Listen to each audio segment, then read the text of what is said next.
The Yu-Gi-Oh! Rogue tier list post Battles of Legends LGBTQIA. I'm not gonna lie. Chad has been calling it that for the longest, and I cannot remember its name. Post Battles of Legends Crystal's Revenge. That is the name.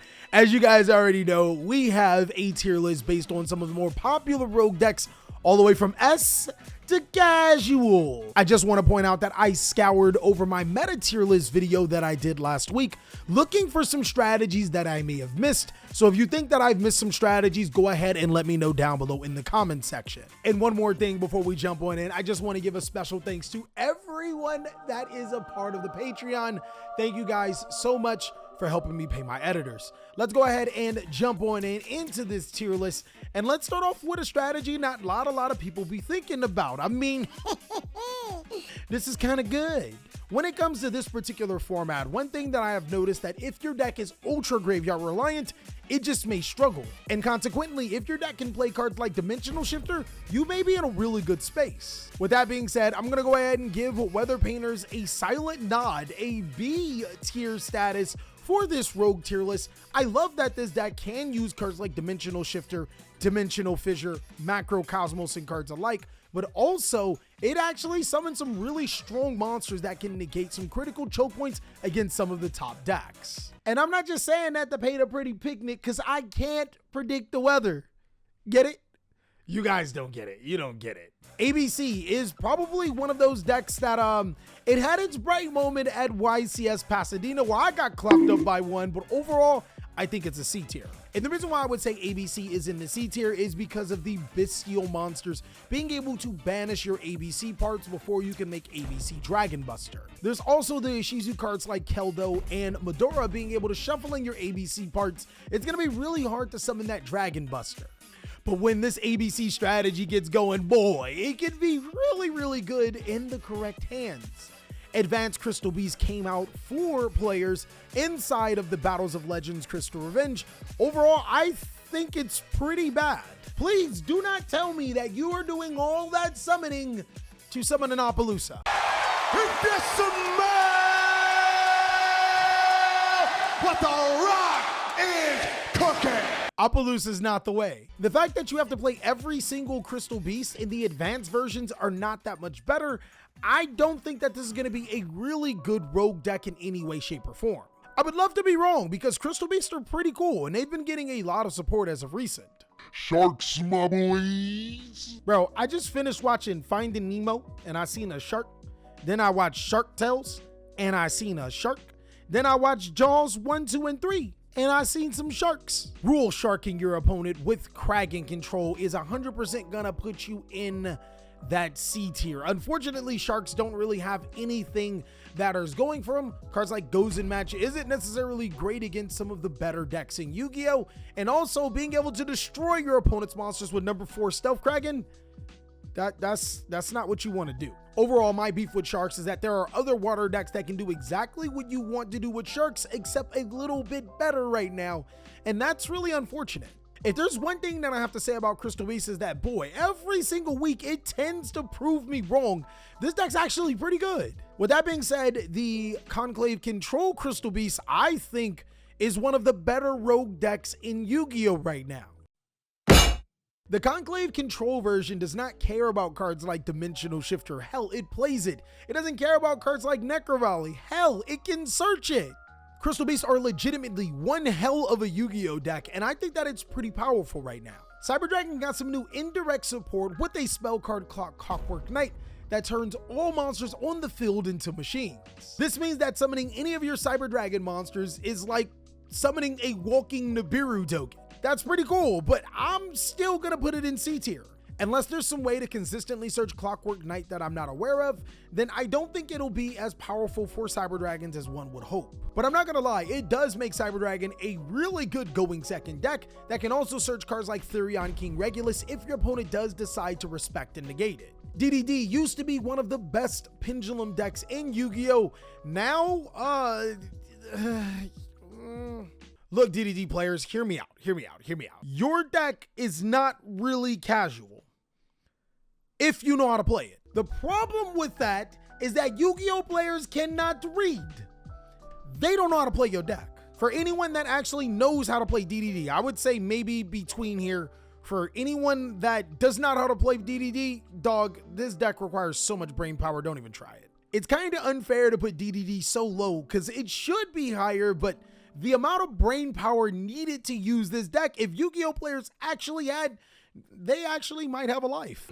Excuse me, sir. Yes.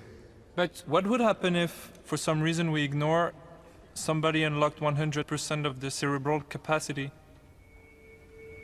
100%? Yes? I have no idea. Zombie World is actually pretty good in Yu-Gi-Oh right now because it can turn monsters in the graveyard into zombies, which stops decks like Tearlament from being able to fusion summon into their aqua requirements. But unfortunately, yeah, that's still casual. Bro, I said Zombie World is pretty good. Zombie decks, unfortunately, it's just not good enough. Live Twin, go ahead and find yourself in that nice little solid C tier. A pure Live Twin version is not necessarily good. A Sprite version is a little better, but the problem is still the Bestial cards being able to banish your Live Twin links. Exo Stepsister, guys, oh my god, easily S tier. Going over the checklist, doesn't need the graveyard. Plays cards like Dimensional Shifter and Necro Valley, and of course, it's Exo Stepsisters. I'm Step Bro. Of course I'm gonna put it in the S. Jokes aside, this deck is incredibly good, and to be honest with you, I'm probably gonna remove it from the Rogue tier list from now on. Golem just came out for Battles of Legends Crystal Revenge. If we're talking about a pure version, that's hella casual. The deck has some really nice cards, but it's not really good. You really need the other cyber strategies like Math Mech and Code Talker to make it play when you can just play Math Mech and Code Talker. On the flip side, heroes are gonna get a way better review than that. I would have to say that heroes are going to be an A-tier Yu-Gi-Oh deck. Yo, going first and clapping your opponent up by summoning Masked Hero Darklaw is a strategy. And the deck doesn't necessarily need cards into the graveyard, it just needs to activate cards in the graveyard, something that Bestials and the Ishizu cards can't stop.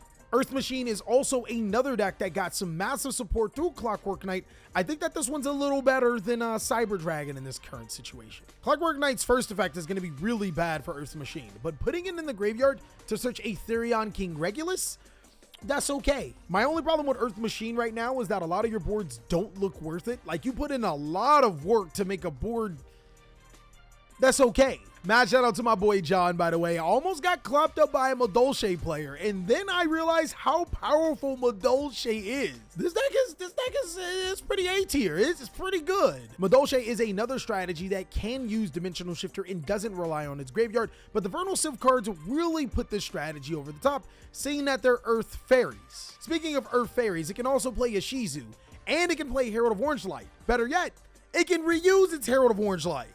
Madolches are pretty good. Magical Musketeers are actually pretty decent.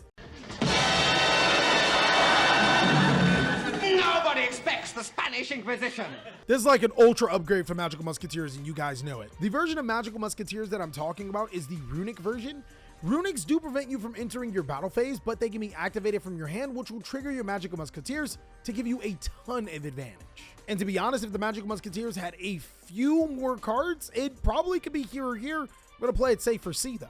Keep in mind, Magical Musketeer by itself does not need its graveyard, but the Runic cards, I mean, you don't want to de-shifter and banish them. Marincess, guys, oh my god, how the mighty have fallen. Bro, have you ever, like, tried to use Marincess without a graveyard? It don't work out like that. The good news about this strategy is that the Bestials don't work.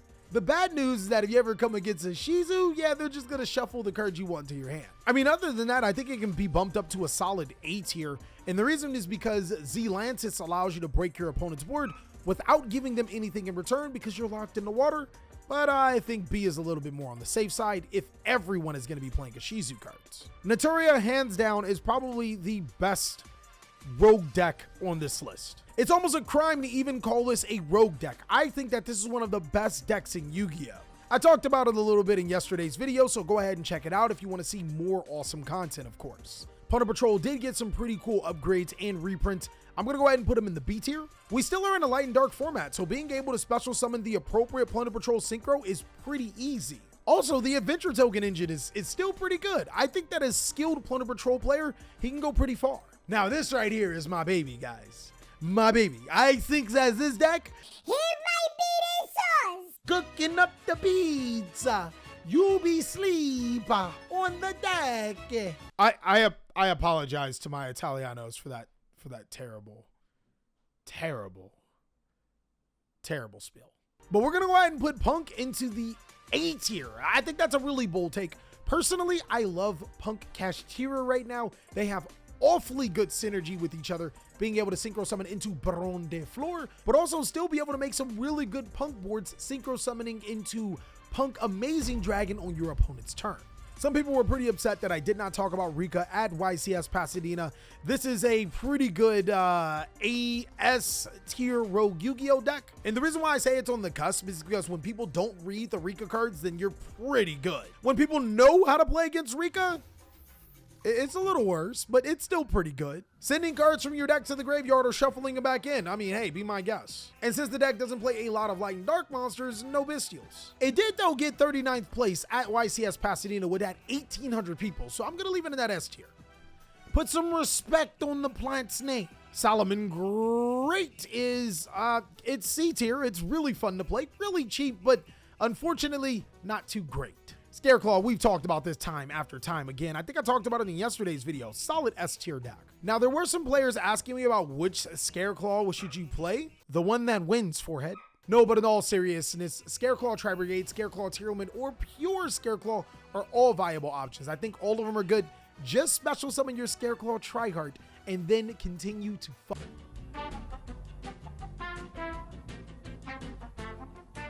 Subterrors in 2022. Yo, if you want to talk about power creep, the new card for Subterrors would have been great if it were an actual Subterror searchable card. At least Bestial Magnamud allows you to search Subterror Guru. That might actually bring it to C tier. I mean, you can play the Bestial cards to disrupt your opponent and search Guru.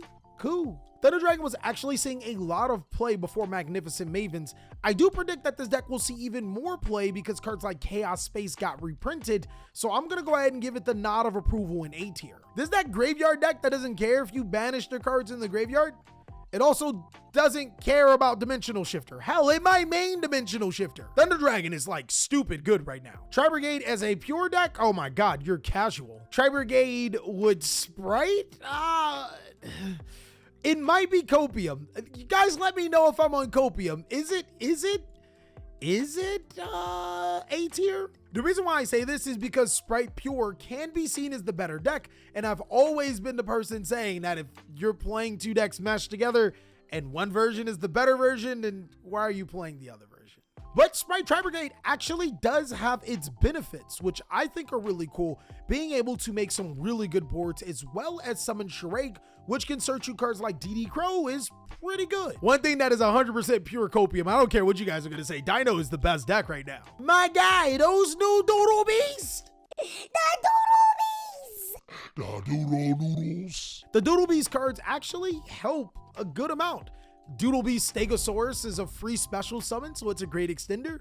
And then Doodle Beast Tyranno allows you to destroy on the field. Pop the baby. Umi, I think, is still and probably always going to be one of those solid A tier decks. As long as people don't pay too much attention to it, oh man, it's going to clap some cheeks. And then Vernal Sylph, I think, is a solid B tier. This is actually Earthbox, I would say. The reason why I think it's a solid B tier is because in every iteration that I've seen of this deck, it runs out of hand resources way too fast for you to love. But I feel like I may not have been looking at the correct builds. This could be an A tier deck, especially seeing that this deck is probably one of the best decks to play the Ishizu cards, which means it has graveyard manipulation on its own.